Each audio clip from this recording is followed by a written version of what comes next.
Tu es élevé, Seigneur, au-dessus de tout. Toi, le grand roi, toi, le Seigneur des seigneurs, que nos cœurs t'élèvent, que ton Église t'élève. Que tu sois élevé, toi, la parole de Dieu, Seigneur Jésus. Le moment est venu, Seigneur, pour pouvoir parler de ta part, pour pouvoir, Seigneur, déclamer cette parole. Bénis-la sur mes lèvres, dans mon cœur, et bénis-la dans le cœur des auditeurs. Au nom de Jésus.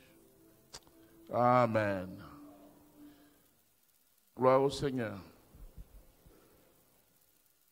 Je vous propose la lecture dans Ézéchiel 37, 1 à 14.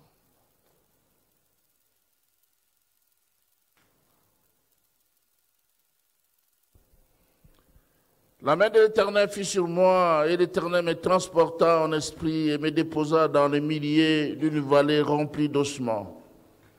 Il me fit passer auprès d'eux tout autour, et voici, ils étaient fort nombreux à la surface de la vallée, et ils étaient complètement secs. Il me dit, fils de l'homme, soulignez bien, il me dit, fils de l'homme, ces eaux pourront-ils revivre? Je répondis, Seigneur éternel, et tu le sais. Il me dit, soulignez encore cela, prophétise sur ces eaux et dis-leur, ossements desséchés, écoutez la parole de l'Éternel. Ainsi parle le Seigneur l'Éternel à ces eaux. Voici, je vais faire entrer en vous un esprit et vous vivrez, et je vous donnerai des nerfs, je ferai croître sur vous de la chair, je vous couvrirai de peau, je mettrai en vous un esprit et vous vivrez. Et vous saurez que je suis l'Éternel. Je prophétisais selon l'ordre que j'avais reçu. Et comme je prophétisais, il y eut un bruit, et voici, se fit un mouvement, et les eaux s'approchèrent les uns des autres. Je regardais, et voici, il y avait des nerfs, la chair crue, et la peau les couvrit par-dessus. Mais il n'y avait point en eux d'esprit. Et il me dit, soulignez encore cela, prophétise et parle à l'esprit. Prophétise, fils de l'homme, et dis à l'esprit. Ainsi parle le Seigneur, l'Éternel. Esprit vient des quatre vents, souffle sur ces morts et qui revivent. Je prophétisais selon l'ordre qu'il m'avait donné. Et l'Esprit entra en eux et ils reprirent vie. Et ils s'étèrent sur leurs pieds. C'était une armée nombreuse, très nombreuse. Et il me dit, soulignez encore cela, fils de l'homme, ces eaux, c'est toute la maison d'Israël. Voici, ils disent, nos eaux sont desséchées, notre espérance est détruite, nous sommes perdus. Prophétise donc et dis-leur, ainsi parle le Seigneur, l'Éternel, voici j'ouvrirai vos sépulcres, je vous ferai sortir de vos sépulcres, ô mon peuple, et je vous ramènerai dans le pays d'Israël. Et vous saurez que je suis l'Éternel lorsque j'ouvrirai vos sépulcres, et que je vous ferai sortir de vos sépulcres, ô mon peuple. Je mettrai mon esprit en vous, et vous vivrez.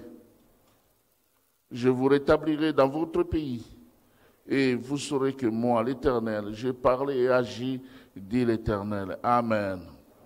Une longue lecture, mais une lecture intéressante.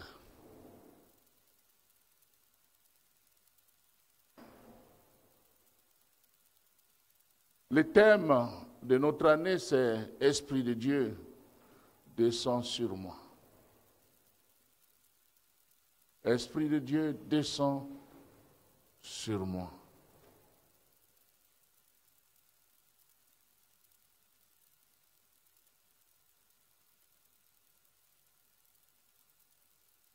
Ici, dans ce passage, Nous voyons qu'Ézéchiel est confronté à la crise de la foi. Il se retrouve face aux ossements desséchés. Et le Seigneur lui pose la question de savoir si ces os peuvent revivre. Et il était devant une crise. Il ne pouvait pas dire non au Seigneur. Il ne pouvait pas aussi dire oui. Parce que c'était difficile que les os revivent. Mais il répond, Seigneur, tu le sais. Le Seigneur le sait. Bien-aimés dans le Seigneur, y a-t-il espoir dans ce monde troublé par les guerres? Un monde troublé par des famines et des épidémies. Y a-t-il espoir lorsque votre mari persiste dans l'occultisme et que les enfants se détournent du vrai Dieu? Lorsqu'ils tournent le dos au Seigneur? Y a-t-il espoir lorsqu'on prie et que la guérison tarde à venir? Y a-t-il espoir, bien-aimé, de concevoir et avoir un enfant lorsque les médecins ont déclaré qu'on est stérile? Y a-t-il espoir? Y a-t-il espoir d'avoir un emploi? Un emploi. Alors qu'il faut avoir des relations, il faut avoir un membre de famille bien positionné pour vous donner un emploi. Y a-t-il espoir? J'ai dit oui, il y a espoir. Il y a espoir. Parce que Jésus est vivant. Il y a espoir parce que le Saint-Esprit agit. Il y a espoir. Il y a espoir tant qu'on écoute la parole de Dieu. Il y a espoir tant qu'on est en relation avec le Seigneur. Il y a espoir.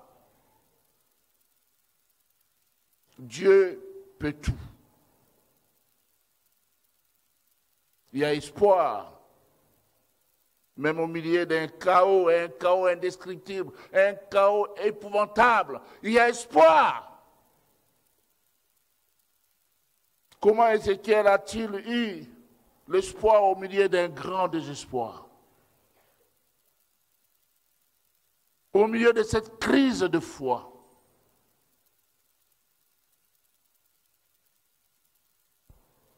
Ézéchiel a eu l'espoir au milieu de ce grand désespoir grâce, premièrement, à la parole de Dieu. Et deuxièmement, à l'Esprit de Dieu. Voilà les deux choses qui font revivre, deux facteurs qui donnent de l'espoir. Tant qu'il y a la parole de Dieu, tant que l'Esprit de Dieu agit, tout est possible. Amen. La parole de Dieu, je vous ai dit de souligner, il me dit, l'expression il me dit revient plusieurs fois, plus de 4 fois. Dans ce passage. La parole de Dieu nous aide à faire face à la crise de la foi. Dans Romains 10, verset 17, la Bible dit, ainsi la foi vient de ce qu'on entend, et ce qu'on entend vient de la parole de Christ. Ce qu'on entend vient de la parole de Christ. Parce qu'il y a d'autres qui prétendent que leur parole, c'est la parole de Dieu. La vraie parole de Dieu, c'est la parole de Christ. Amen. Dieu avait dit à Ézéchiel de prophétiser, c'est-à-dire de parler. Ézéchiel n'avait pas cherché à discuter avec Dieu. Dieu avait parlé et Ézéchiel devait obéir. Dieu parle aujourd'hui par l'évangile. Et l'évangile n'est pas un sujet de discussion. Il n'est pas ouvert à la modification. On peut modifier la Constitution, mais jamais la parole de Dieu ne sera modifiée. Alléluia.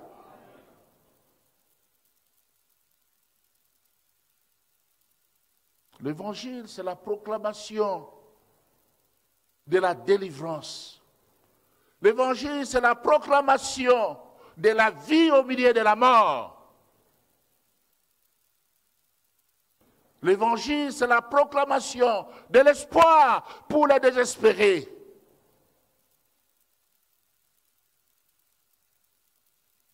L'évangile, quelque part, un évangéliste est allé pour prêcher la parole de Dieu. Il a réuni les gens et puis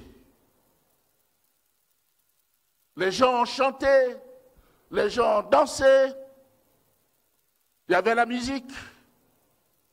À un certain moment, il a dit, nous fermons les yeux et nous allons prier pour la parole. Quand il a fermé les yeux, il s'est mis à prier. Après la prière, il ouvre les yeux, il ne voit plus personne. Les gens sont rentrés dans leur case. Parce qu'on aime danser, on aime chanter, mais on n'aime pas écouter la parole de Dieu.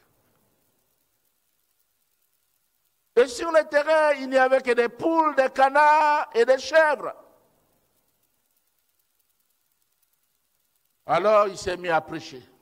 Il dit, Seigneur, merci parce que tu m'as envoyé apporter la parole aux poules, aux canards et aux chèvres. Canards, chèvres et poules, écoutez la parole de Dieu. Il s'est mis à prêcher la parole de Dieu alors qu'il n'y avait personne. Ce n'est pas facile quand on prêche la parole de Dieu que l'auditoire est vide.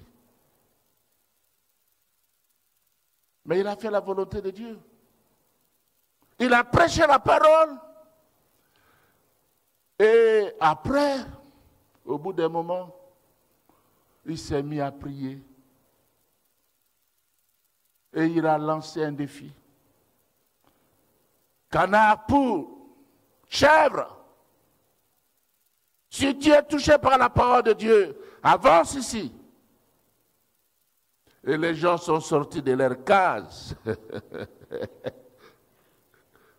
pour venir recevoir le Seigneur Jésus. Alléluia. Ils n'aimaient pas la parole de Dieu. Ils ont fui la parole, mais la parole les a poursuivis jusqu'à les atteindre. La parole de Dieu. C'est comme un marteau. Même si on la refuse. Mais tant qu'on l'écoute, elle fait une œuvre dans notre cœur. Alléluia. La parole. Ézéchiel a fait face à cette crise de foi par la parole de Dieu. Chaque fois, Dieu lui disait quelque chose. Lorsque nous entendons la parole de Dieu, il se passe quelque chose. Comme j'ai l'habitude de le dire, la parole de Dieu, c'est le Dieu de la parole. Amen. Et cela me conduit à parler de l'Esprit de Dieu. Nous avons lu, il me dit, prophétise, parle à l'Esprit, prophétise, fils de l'homme, et dis à l'Esprit, ainsi parle le Seigneur l'Éternel. Esprit vient des quatre vents, souffle sur ces morts et qui revivent. Là, l'Esprit ne descend pas, mais ça vient des quatre vents. Même si le prophète dit que l'Esprit doit souffler, mais nous savons que l'Esprit descend d'en haut. Amen. C'est l'Esprit de Dieu. C'est le souffle de Dieu. Et la Bible dit, et l'Esprit entra en eux, et ils reprirent vie, et ils se terrent sur leurs pieds. C'était une armée nombreuse, très nombreuse. Bien-aimés dans le Seigneur, lorsque l'Esprit de Dieu souffle, lorsque l'Esprit de Dieu descend sur nous, sur un mort, le mort reprend vie. Lorsque cet esprit souffle ou descend sur quelqu'un qui est faible, eh bien, celui-là reprend force.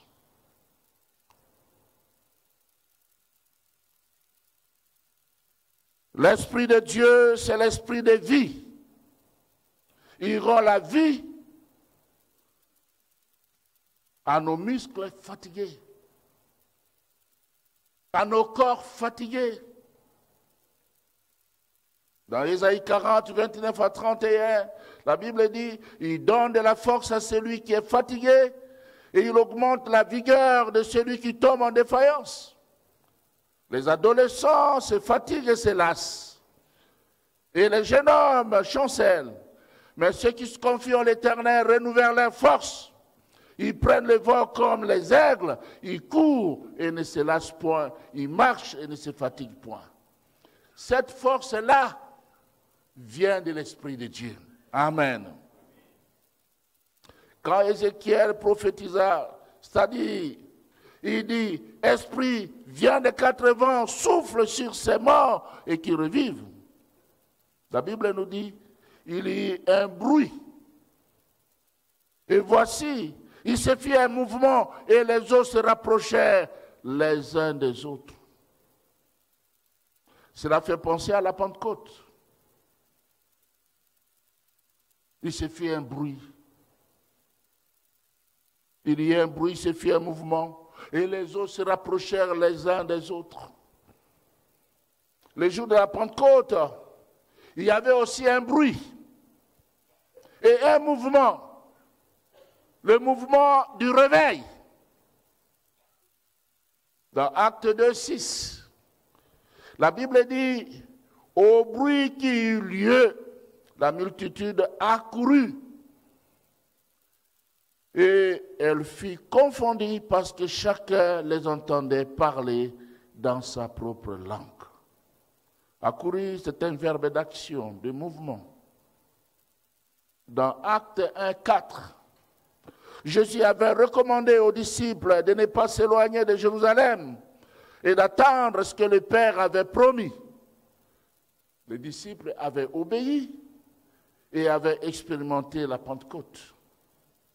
Mais bien aimés dans le Seigneur, que représentent les ossements desséchés pour nous aujourd'hui? Ces ossements desséchés représentent les situations les plus chaotiques, les situations les plus désespérées. Ces ossements ressemblent aujourd'hui à nos impossibilités. Impossible de se marier. Impossible. Impossible d'étudier. Impossible d'avoir un emploi. Impossible d'enfanter. Impossible, impossible. Mais dans Luc 18, verset 27, Jésus dit, ce qui est impossible aux hommes est possible à Dieu. Ce qui est impossible aux hommes est possible à Dieu. Ce que tu trouves impossible, ce que les autres trouvent impossible, cela est possible au Créateur. Notre Dieu est le Dieu aux possibilités illimitées. Et nos impossibilités sont les possibilités de Dieu. Rien n'est impossible à son esprit. Rien. Bien-aimés, dans le contexte de ce passage que nous avons lu, le sépulcre signifie la Babylonie. Et la Babylonie représente tout ce qui enferme les hommes dans de graves difficultés, dans le désespoir total. Et même dans la mort spirituelle. Quand Ézéchiel a eu cette vision, ils étaient en déportation. Ils étaient à Babylone. Ils avaient quitté leur pays. Ils étaient esclaves. Ils ressemblaient à des gens qui étaient morts.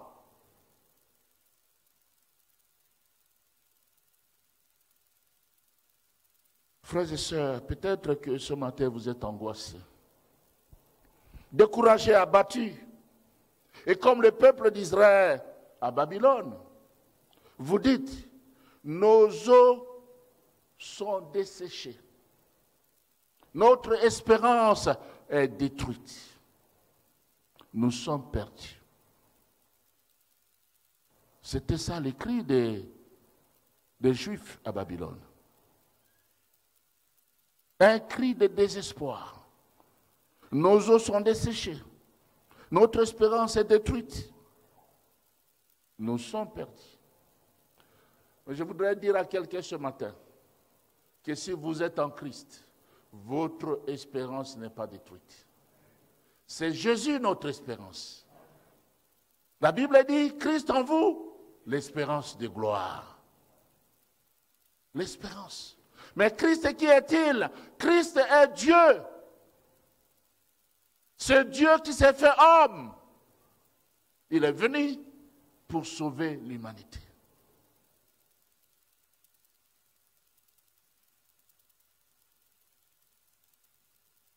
Jésus est capable d'ouvrir les sépulcres et d'en faire sortir les morts.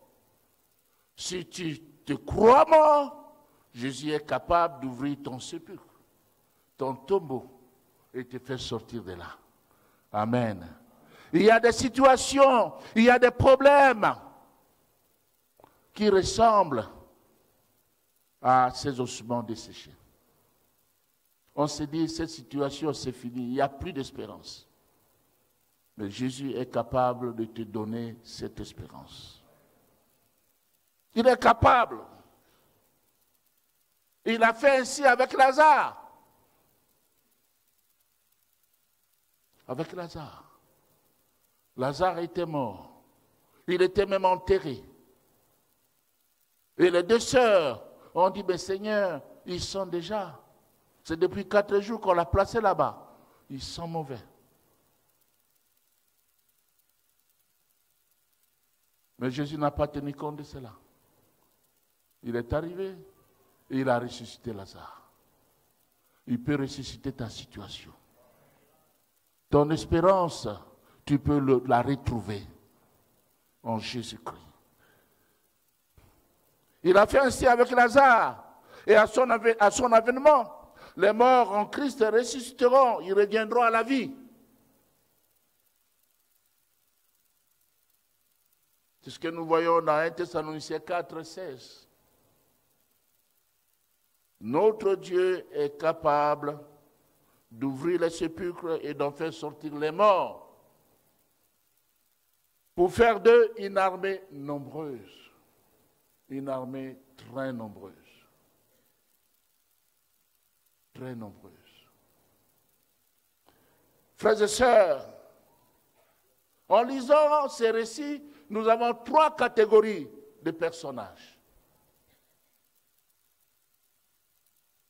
On distingue 3 catégories. D'abord, il y a les ossements desséchés. Ensuite, il y a les ossements couverts par la chair, les nerfs et la peau, mais sans l'esprit, c'est-à-dire sans vie.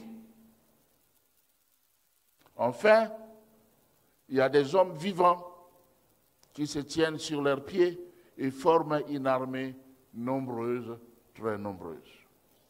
Alors que symbolisent ces 3 catégories de personnages? La première catégorie, c'est-à-dire les ossements desséchés, c'est l'image d'un homme animal, un païen invétéré. Celui-là qui marchait, les nez en l'air, les cheveux au vent. Il est tout suffisant. Pour lui, Dieu n'existe pas. Il est mort. Quand on pense que Dieu n'existe pas, c'est la mort qui vous guette. Vous avez vu l'histoire de Californie, n'est-ce pas? On ne se moque pas de Dieu. Ce qu'un homme aura sémé, il le moissonnera. Ossements desséchés. Peut-être qu'il y en a ici ce matin. Tu crois que tu vis, mais en réalité tu es mort parce que tu n'as pas Jésus. Tu es mort. La deuxième catégorie, c'est-à-dire les ossements couverts par la chair, les nerfs et la peau, mais sans vie, sans esprit. Parce que c'est l'esprit qui donne la vie. C'est l'image d'un homme charnel. Un homme charnel. Cet homme a les notions de Dieu. Mais il n'a pas la crainte de Dieu. Il vient à l'église. Il fait comme tout le monde, il chante. Mais il est loin de Dieu. Ce sont des apparences. Il fait comme tout le monde. Mais en réalité, il est séparé de Dieu. Il y baigne dans le péché. Il est là, toujours prêt à mentir, toujours prêt à faire du mal. Charnel. Charnel. Peut-être que cet homme-là avait déjà reçu Christ. Mais Christ est resté dans les oubliettes. Christ, c'est une histoire. On connaît tout. Tout. Des choses qui concernent le Seigneur. On connaît les pasteurs. On connaît les slogans chrétiens. Alléluia, gloire au Seigneur. On sait chanter quelques cantiques. Mais on est esclave du péché. On n'est pas encore détaché du péché. Un homme charnel. Charnel. Charnel.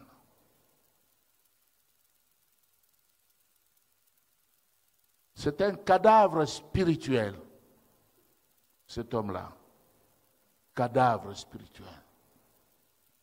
Un cadavre, il est là, il ne bouge pas, ne parle pas. Il y a des cadavres spirituels. Et il y en a peut-être ce matin ici, dans cette église. Enfin, la dernière catégorie, c'est-à-dire ceux qui se tiennent sur leurs pieds et forment une armée nombreuse. C'est l'image de l'homme spirituel. Cet homme qui a reçu Jésus dans son cœur et qui marche en nouveauté de vie. Cet homme qui dégage le parfum de Christ. Cet homme qui est ambassadeur du Seigneur. Partout on le voit, il représente Christ. Sa vie reflète Christ. On peut l'appeler chrétien, comme on a appelé pour la première fois les chrétiens dans la Bible. Parce que ils imitaient Christ. Sommes-nous des imitateurs de Christ? Bien-aimés dans le Seigneur, il y a là 3 catégories. Mais dans quelle catégorie êtes-vous ce matin? Vous savez vous classer vous-même. Mais il y a une bonne nouvelle. Vous pouvez être dans les 2 premières catégories. Mais ce matin, en ouvrant votre cœur au Seigneur, en demandant à l'Esprit de Dieu de descendre sur vous, les choses peuvent changer dans votre vie. Bien-aimés dans le Seigneur, nous devons savoir que dans n'importe quelle situation, il y a toujours une espérance. Et cette espérance, c'est Jésus. C'est la parole de Dieu. Jésus est la parole qui a été faite chair. Ézéchiel signifie Dieu fortifie. Ézéchiel a fait face à la crise de la foi parce qu'il était fortifié premièrement par la parole de Dieu et deuxièmement par l'Esprit de Dieu lorsqu'il est venu rendre la vie à tout ce qui était mort.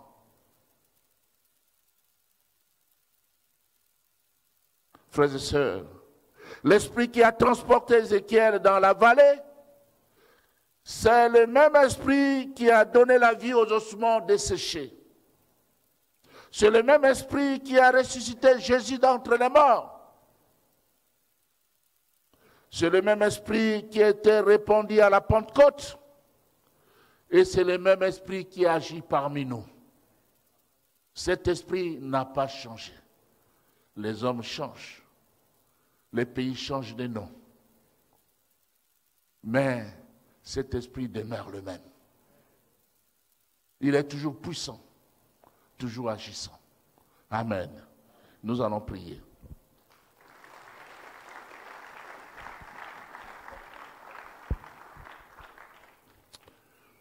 Nous voulons prier. Je sais que Dieu a parlé à quelqu'un ce matin.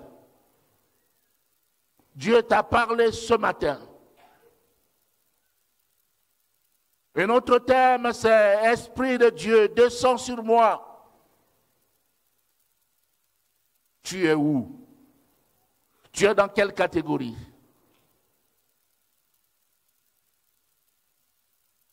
Si tu es touché par ces messages, et tu aimerais que nous puissions prier pour toi, mon frère, là où tu es, tu lèves ta main rapidement. Nous allons prier ensemble. Merci pour les mains levées. Merci. Gloire au Seigneur. Tu veux que nous puissions prier pour toi? Lève ta main. Gloire au Seigneur. Alléluia. Est-ce que je peux vous demander de vous lever, vous qui avez levé vos mains? Il n'y a pas de spectacle. Nous avons nos yeux fermés, nos têtes courbées. Esprit de Dieu, descends sur moi. Merci. Alléluia. Alléluia. Je vais demander à notre frère Papa Ernest de venir prier pour vous. Ensuite, nous allons tous prier. Nous allons tous nous lever pour prier et demander que le Saint-Esprit descende sur nous.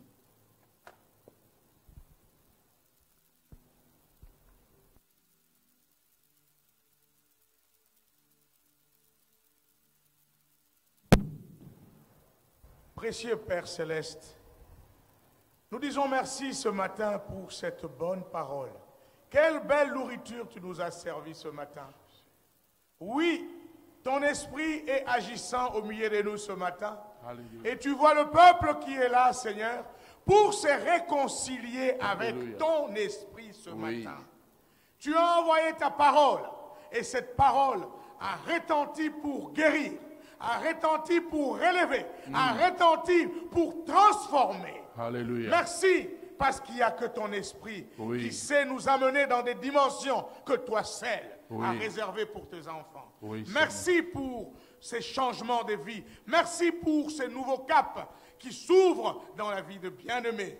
Merci pour ta miséricorde, parce que tu es encore là, Seigneur, pour nous faire du bien. Alléluia. Bénis cette parole dans le cœur et laisse que tout soit pour ta gloire. Alléluia. Au nom de Jésus. Nous pouvons tous nous lever, s'il vous plaît. Je soif de ta présence, divin chef de ma foi, dans ma faiblesse immense, que ferais-je sans toi? Chaque jour, à chaque heure, j'ai besoin de toi. J'ai besoin de toi. Viens Jésus. Réalise que tu as besoin de lui. Chaque jour, chaque minute, chaque heure. Réalise que tu as besoin du Saint-Esprit. Et puisque tu as besoin du Saint-Esprit, alors qu'il est répandu, alors qu'il est en train de descendre, ouvre ton cœur. Ouvre tout simplement ton cœur et Dieu va faire son œuvre. Réalise que chaque jour tu as besoin de lui. Que tu sois dans la salle de classe, que tu sois au bureau, que tu sois en réunion, que tu sois dans une conférence, tu as besoin de lui. Réalise cela et ouvre ton cœur. Dispose-toi à recevoir l'Esprit de Dieu, l'Esprit de vie, l'Esprit de vérité, les guides véritables, la sagesse même. Ouvre ton cœur, dispose-toi, afin que l'Esprit de Dieu puisse prendre la place qu'il faut, afin que l'Esprit de Dieu puisse régner. Frères, sœurs, tu veux vivre les changements, tu veux voir la transformation, ouvre ton cœur à l'Esprit de Dieu. Ouvre ton cœur à l'Esprit de Dieu. Permets au Saint-Esprit de faire son œuvre. Permets au Saint-Esprit d'agir afin que toi, tout ton être, puisse être vraiment selon Dieu. Afin que tu puisses réellement ressembler à Christ. Parce que c'est le Saint-Esprit qui nous aide. Parle à ton Dieu. Parle à ton Dieu. Dans cette situation difficile, dans ces questionnements qui se passent dans ta vie, si le Saint-Esprit prend la place, tu auras des réponses même des fois sans prier.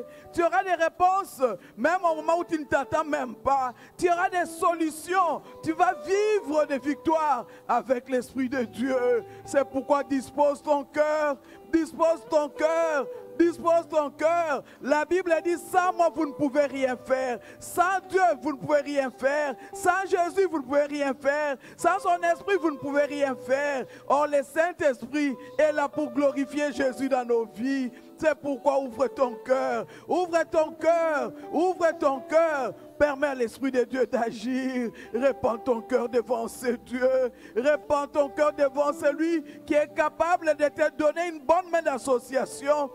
Répands ton cœur devant celui qui peut marcher avec toi de victoire en victoire, de gloire en gloire, parce qu'il connaît Dieu, parce qu'il marche avec Dieu, parce qu'il vit et il connaît les choses de Dieu. Seigneur, bien-aimé, dispose ton cœur. Il est là, il est là, il est agissant. Il est là, il veut agir. Il veut faire du bien à chacun de nous. Il veut changer ta vie. Il veut changer ta vie pour que tu puisses être réellement la lumière du monde. Pour que tu puisses être réellement la personne qui va attirer les autres. Pour que tu puisses être réellement la personne qui va recevoir de lui toutes sortes de nouveautés. Répands ton cœur devant ce Dieu. Répands ton cœur devant ce Dieu grand. Bien-aimé, il te connaît, il connaît ta marche de tous les jours. Il connaît ta vie cachée. Cette vie que tu ne peux pas ouvrir devant tout le monde. Cette vie que toi, tu ne peux pas faire devant tout le monde. Dieu la connaît. Dieu a une solution pour toi. Il veut t'attirer, te tirer de là. Il veut te changer, te transformer. Mais pour le faire, il faut son esprit. Que le Saint-Esprit descende sur nous. Que le Saint-Esprit descende sur nous. L'Esprit de Dieu, l'Esprit de Dieu, l'Esprit de Dieu, que le Saint-Esprit descende sur nous et qu'il fasse son œuvre dans nos vies. Oui, il est là, il veut faire du bien. Il est là, même alors que tu as un problème de santé, alors que tu as, Seigneur, bien-aimé, n'importe quel besoin, répands seulement ton cœur devant lui. Répands ton cœur devant lui. La Bible dit, il sonde le cœur et les reins et il sait de quoi nous avons besoin. Notre Père Céleste sait de quoi tu as besoin. Notre Père Céleste sait de quoi tu as besoin. Notre Père Céleste connaît et voit les larmes qui coulent dans ton cœur. Notre Père Céleste est capable de dire un mot et la situation va complètement changer. C'est pourquoi répands ton cœur devant ce Dieu. Les seuls véritables, les seuls capables d'agir, les seuls capables d'apporter des solutions, les seuls capables de transformer, les seuls capables de fortifier, les seuls capables de te donner une nouvelle direction dans la vie, les seuls capables d'ouvrir cette porte fermée, les seuls capables de donner l'argent dont tu as besoin, les seuls capables d'agir en ta faveur. Répands ton cœur devant ces dieux. Répands ton cœur. Il te connaît. Il connaît ton nom. Il connaît le nombre de cheveux de ta tête. Il connaît ta situation. Il connaît ton problème. Mais il désire que tu lui parles tout simplement et que tu lui laisses la place dans ta vie afin que lui puisse agir en ta faveur. Jésus. Jésus. Alors que nous sommes en train de prier, bien-aimés, nous allons lever nos mains et dire au Seigneur, Seigneur, renouvelle ton esprit à moi. Renouvelle ton esprit à moi. Parce que j'ai compris que chaque jour, chaque minute, j'ai besoin de cet esprit. Renouvelle ton esprit à moi. Renouvelle ton esprit à moi. Et si tu trouves qu'en toi, il y a encore des choses sales qui vont empêcher l'esprit de Dieu d'agir, bien aimé, c'est le moment de dire, Seigneur, pardonne-moi pour telle et telle chose. Et renouvelle ton esprit à moi. Renouvelle ton esprit afin qu'il redonne vie à tout ce qui est dans mon corps. Afin qu'il redonne vie à tout ce qui m'appartient. Renouvelle ton esprit à moi. Renouvelle ton esprit à moi, oh Dieu, et permets que l'œuvre du Saint-Esprit soit manifeste, Seigneur. Que le monde puisse te voir dans ma vie à cause du renouvellement de ton esprit. Renouvelle ton esprit afin que je sois fort pour pouvoir encore affronter chaque jour jour, afin que je sois fort pour pouvoir affronter les difficultés de la vie. Renouvelle ton esprit à moi. Renouvelle ton esprit à moi. Renouvelle ton esprit à moi. Jésus, je t'en supplie. Jésus, je t'en supplie.